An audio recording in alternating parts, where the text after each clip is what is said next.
Good morning, children. Welcome back to online class. And today I'm going to take a class of class 7 SST Civics. So listen carefully, all of you. जैसा कि previous chapter हम लोगों ने previous जो class था उसमें बहुत सारे टॉपिक को ऑलरेडी डिटेल कर चुके हैं, और हम लोग जो अभी जिसके बारे में हम लोग बात कर रहे हैं, जिन चीज़ों के बारे में हम लोग अभी बात करेंगे, उससे पहले मैं एक छोटा सा रिकैप कर देना चाहूँगा कि हम लोगों ने बात किया था गवर्नर के बारे में। आखिरकार गवर्नर वर्क कैसे करता है, गवर्नर को बनने के लिए कौन कौन सी इफिशियंसी की जरूरत होती है।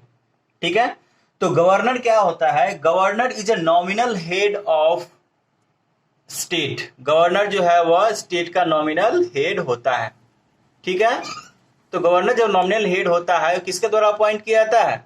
वो प्रेसिडेंट के द्वारा अपॉइंट किया जाता है। ठीक है, और गवर्नर बनने के लिए सबसे बड़ा जो इफिशियंसी होता है, एलिजिबिलिटी क्राइटेरिया होता है, वह क्या होता है कि वह भारत का नागरिक होना चाहिए, वह 35 वर्ष की उम्र पूरा किया हो, साथ ही किसी भी प्रकार के लाभ के पद पर ना हो।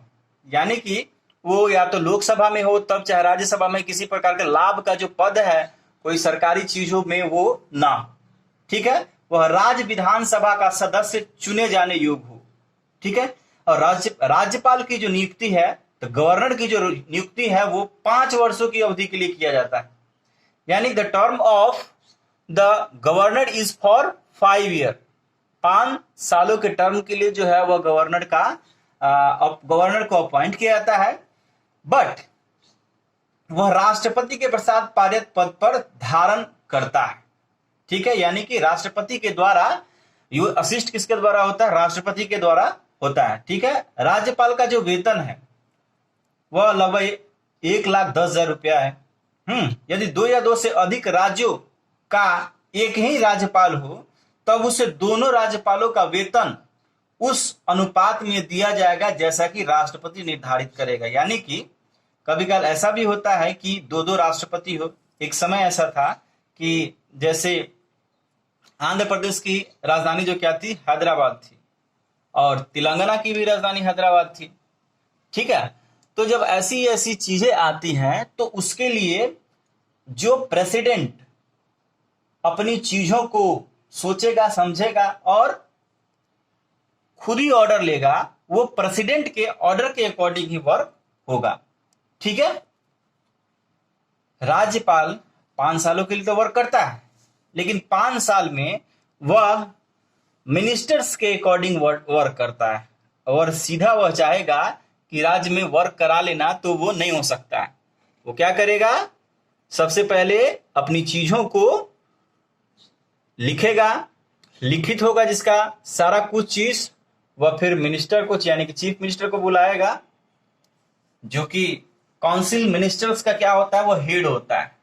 ठीक है, तो चलिए आज उसी चीफ मिनिस्टर के बारे में पढ़ने वाले हैं हम लोग कि चीफ मिनिस्टर का जो वर्क है वो क्या होता है और चीफ मिनिस्टर कौन हो सकते हैं। देखिए, सबसे पहले बात बता दें कि चीफ मिनिस्टर का कार्यकाल जो है तो हर 5 साल के बाद हो जाए, यानी कि 5 सालों के बाद इलेक्शन कमीशन जो है अपना वर्क कर लेती है। यानी कि इलेक्शन कमीशन के द्वारा इलेक्शन जो है वो एवरी 5 ईयर्स हेल्ड किया जाता है। हर 5 सालों में एक बार जो है वह चुनाव किया जाता है, जैसा कि इस बार भी है, होने वाला है। तो इस बार नीतीश जी को वोट दे रहे हैं आप लोग कि तेजस्वी भैया को वोट दे रहे हैं आप लोग? तो ये आप लोग के ऊपर डिपेंड करता है, क्योंकि ये जितने सारे जो इलेक्शन कमीशन के द्वारा जो चीजें होती है वो सीक्रेटली होती है, और यूनिवर्सल फ्रेंचाइजीज जिसका 18 साल वर्क जो है 18 साल अपना पूरा कर चुका हो उसी को वोट देने का अधिकार है।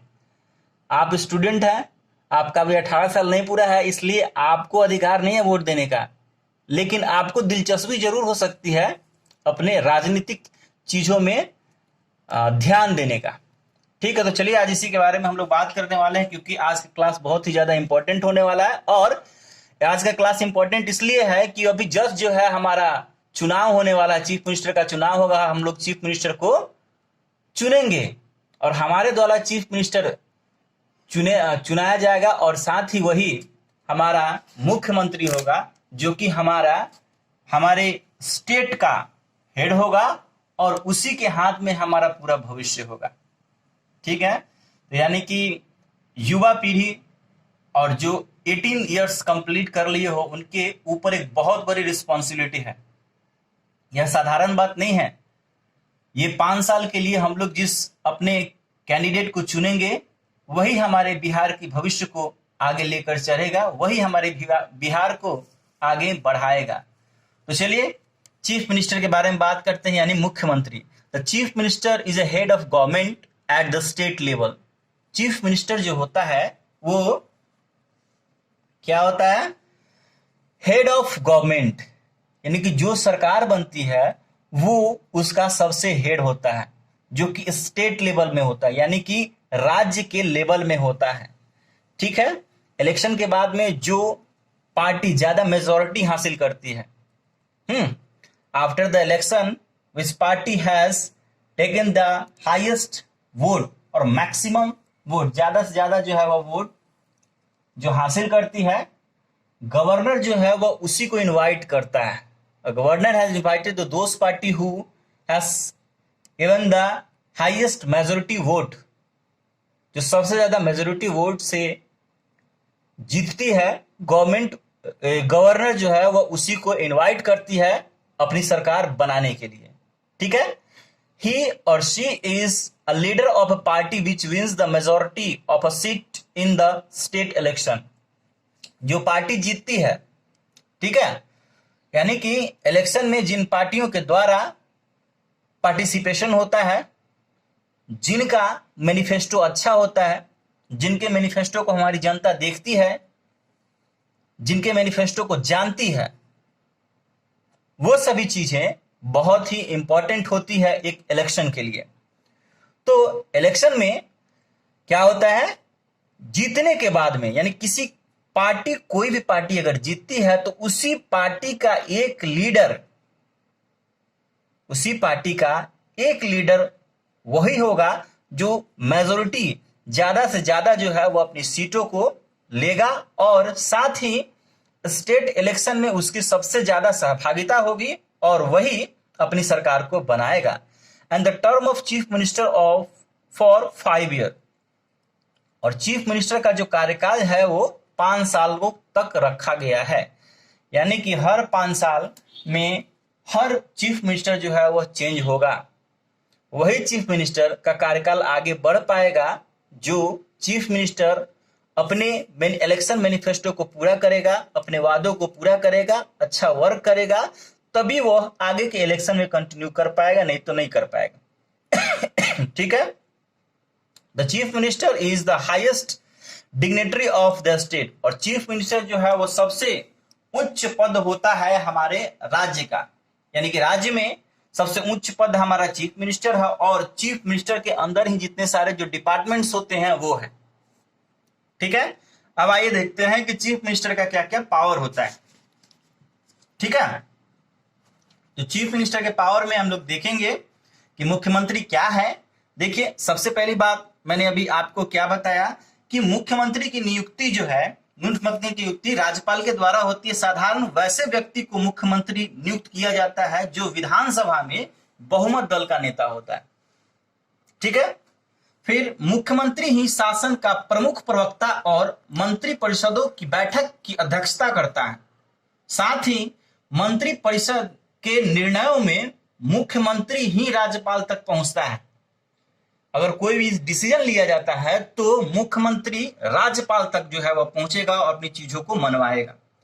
जब कभी राज्यपाल कोई बात मंत्री परिषद तक पहुंचाना चाहता है तो वो भी मुख्यमंत्री के द्वारा ही पहुंचाएगा। ठीक है, राज्यपाल की सारे अधिकारों का प्रयोग मुख्यमंत्री ही करता है, यानी कि मुख्यमंत्री ही सबसे हेड होता है। ठीक है, तो आखिर इसका पावर क्या होता है, पावर और फंक्शन क्या होते हैं, इनकी शक्तियां क्या होती है, तो क्या हम जानेंगे, the chief minister's power and function. Chief minister के पावर और फंक्शन को अभी हम जानेंगे। ठीक है, the council of minister are appointed by the governor. The council of the minister are appointed by the governor और the advice of chief minister. यानी कि जो पार्टी जीतेगी, जीतने के बाद जो भी चीजें सामने आएंगी तो वो सारी चीजें यही देखेंगी कि चीफ मिनिस्टर बनने के बाद में चीफ मिनिस्टर के एडवाइस से ही कोई भी परिषद का मिनिस्टर यानी काउंसिल मिनिस्टर जो है वह अपॉइंट किया जाएगा, और साथ ही the leader of council of minister, वही जो है वह काउंसिल मिनिस्टर का क्या होगा, वह लीडर होगा। ठीक है। फिर देखिए, the chief minister serve as a link between the council of minister and the governor. अगर कोई वर्क कराना हो किसी डिपार्टमेंट में, उसके जितने सारे कैबिनेट्स मिनिस्टर हैं, यानी कि जो कैबिनेट है वो मिनिस्टर्स हैं, वो क्या करते हैं, वो सभी मिनिस्टर एक तरह से चीफ मिनिस्टर उनके बीच जो है वो लिंक का काम करता है ना। जैसे कि हम कहीं जाते हैं, किसी से बातचीत करते हैं, तो हमारा मोबाइल है, मोबाइल एक ऐसा साधन है हमारे पास जो कि किसी देश, किसी जगह, किसी ग्राम में आप अगर रह रहे हैं तो मोबाइल की अगर कनेक्टिविटी है तो आराम से कहीं बातचीत कर सकते हैं। ठीक उसी प्रकार चीफ मिनिस्टर जो है एक लिंक का काम करता है काउंसिल मिनिस्टर और गवर्नर के बीच में। ठीक, चलिए अब बात करते हैं the chief minister coordinate the work of different department. Chief minister यानी कि मुख्यमंत्री जो है वह सभी डिपार्टमेंट्स को देखता है, मुख्यमंत्री सभी डिपार्टमेंट्स को देखता है। अब मुख्यमंत्री के अंतर्गत जो बहुत सारे जो है डिपार्टमेंट आते हैं, यानी कि जैसे कि हमारा पब्लिक सर्वेंट्स जितने आते हैं, हमारा हॉस्पिटल की फैसिलिटी यानी कि मेडिकल फैसिलिटी, अब मेडिकल की फैसिलिटी भाई कैसी है, कैसी होनी चाहिए, क्या क्या कैसे कैसे दुरुस्त होगा, वो मेडिकल डिपार्टमेंट देखेगा। फिर हमारा कम्युनिकेशन, ट्रांसपोर्टिंग सिस्टम, तो ट्रांसपोर्टिंग सिस्टम जो हमारा जो डिपार्टमेंट होगा वो देखेगा। ठीक है।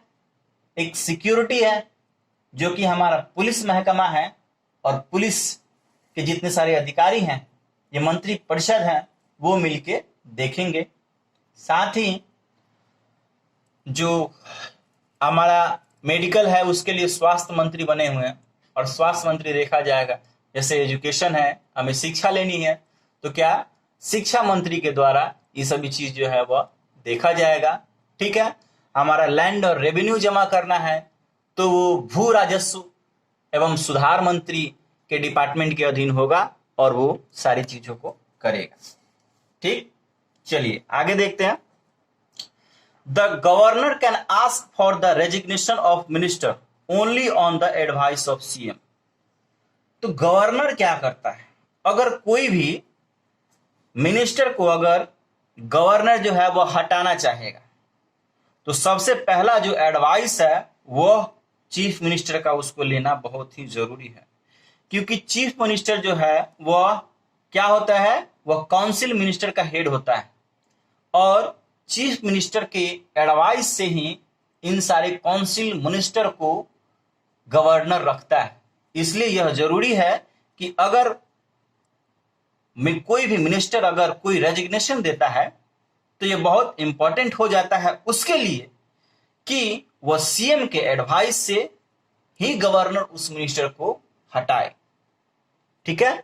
चलिए अब नेक्स्ट हम देखते हैं। अभी नेक्स्ट है हमारा काउंसिल ऑफ मिनिस्टर।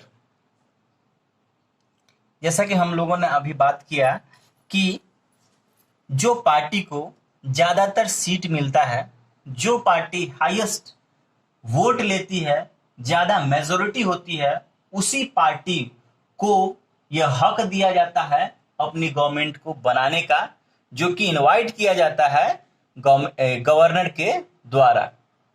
यानी कि अगर चीफ मिनिस्टर का शपथ ग्रहण होगा तो चीफ मिनिस्टर का शपथ ग्रहण जो है वह कौन कराएगा, चीफ मिनिस्टर का शपथ ग्रहण गवर्नर कराएगा, और उसके मंत्री परिषद यानी काउंसिल मिनिस्टर्स का भी वही कराएगा। तो चलिए आइए देखते हैं हम लोग काउंसिल मिनिस्टर का क्या काम होता है। और काउंसिल मिनिस्टर जो है वह जिम्मेदार होते हैं किसके लिए? काउंसिल मिनिस्टर अपने वर्क्स के लिए जिम्मेदार होते हैं और वो डायरेक्टली ज्वाइंट होते हैं, जुड़े होते हैं चीफ मिनिस्टर के द्वारा। और चीफ मिनिस्टर सारे डिपार्टमेंट को वह देखता है, जानता है, समझता है और तभी कोई भी चीज को आगे करके देता है। तो चलिए आज देखते हैं हम काउंसिल मिनिस्टर को। The council of minister are the team of minister who assist the chief minister in the discharge of his और हर ड्यूटीज। काउंसिल मिनिस्टर वो टीम होता है, काउंसिल मिनिस्टर का वह टीम होता है मिनिस्टर का, who assist the chief minister, यानी कि मंत्री परिषदों का वह समूह, मंत्री परिषदों के मंत्रीगणों का वह समूह जो कि चीफ मिनिस्टर को क्या करता है? एडवाइस करता है, उनके कर्तव्यों को याद दिलाता है और वैसी वैसी चीजों को दिखलाता है जिसके लिए चीफ मिनिस्टर रिस्पॉन्सिबल होता है। और चीफ मिनिस्टर के वर्क के अकॉर्डिंग ही वो लोग अप टू डेट हो पाते हैं और वर्क कर पाते हैं। देखिए, these minister must be member of legislature. ये मिनिस्टर जो है वह बिल्कुल ही लेजिस्लेचर के बनने में हमने क्या बताया था? विधायिका। हर स्टेट का अपना अपना जो है वह लेजिस्लेचर होता है जो कि अपने नियम कानून वगैरह जो है वह बनाता है। And all the states are freely, सभी जो स्टेट्स है वह फ्रीली है टू टेक देयर, अपना कोई भी चीज इंप्लीमेंट करने के लिए, अपनी मैटर्स को सॉर्ट आउट करने के लिए, अपने अंदरूनी चीजों को अपने मंत्री परिषदों की मदद से सुलझाने में हर किसी को यह अधिकार है। These minister must be a member of legislature and the council minister is collectively responsible to the विधानसभा। और जो काउंसिल के जो मिनिस्टर्स होते हैं वो विधानसभा के प्रति रिस्पॉन्सिबल है। Minister are also responsible as individual for their action. और हर मिनिस्टर जो भी एक्शन करता है वो अपने कार्य के प्रति जिम्मेवार होगा। And the term of this minister are for 5 years। जो इस मिनिस्टर्स के जो वर्क होते हैं, यानी कि जैसे चीफ मिनिस्टर का कार्यकाल होता है 5 years का, इनका भी उतना ही का होता है। अब द स्टेट लेजिस्लेचर, देखिए the state legislature depends many function. State legislature her states के होते हैं अपने अपने, जो कि डिपेंड्स करता है उनके फंक्शन के ऊपर। One of the most important function of legislature is to make law. उसमें से सबसे महत्वपूर्ण और जरूरी है क्या? अपने नियमों को बनाना किसी सब्जेक्ट के according are included in the state of list. Most state in India have a unicameral legislature. कहीं कहीं जो है वह द्विसामयिक जो है वह विधायिका भी है। That is a legislature which is one house called the legislative assembly. और ये जो लेजिस्लेचर्स होते हैं उनके एक ही जो है वह हाउस है, वो है हमारा लेजिस्लेचर असेंबली, जिसको हम विधानसभा के नाम से भी जानते हैं।